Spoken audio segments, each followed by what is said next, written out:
Team इंडियातील महाराष्ट्राच्या 4 खेळाडूंना प्रत्येकी 1 कोटींचं बक्षीस देण्यात येणार आहे। मुख्यमंत्री एकनाथ शिंदे यांच्या उपस्थितीमध्ये विधान भवनातील सेंट्रल हॉलमध्ये आज खेळाडूंचा सत्कार होणार आहे।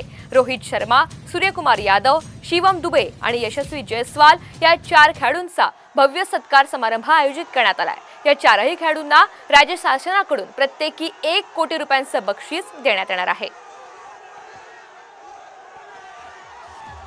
विधान भवन परिसरातून या संदर्भातला आढावा घेतलेला आहे आमचे प्रतिनिधी गणेश कवडे यांनी।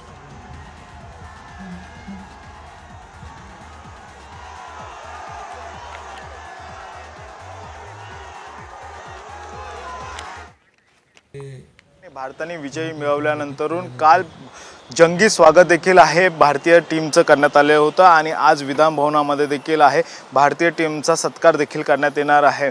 मुख्यमंत्री, उपमुख्यमंत्री आणि त्याचबरोबर विधानसभेचे अध्यक्ष आणि सर्व आमदारांनी खरं तर भारतीय टीमचा आज सत्कार समारंभ आहे तो या ठिकाणी ठेवण्यात आलेला आहे आणि यासाठीच विधानसभा परिसरामध्ये आहे ते तिरंगा झेंडा लावून या सगळ्यांचं स्वागत आहे ते होताना पाहायला मिळतंय। कारण की T20 विजेतेमध्ये भारतीय संघाचे हार्दिक स्वागत अशा पद्धतीचे पोस्टर देखील या ठिकाणी लावलेले आहेत आणि एका जल्लोषामध्ये आहे ते भारतीय टीमचं आहे ते विधान भवनामध्ये स्वागत केलं जाणार आहे।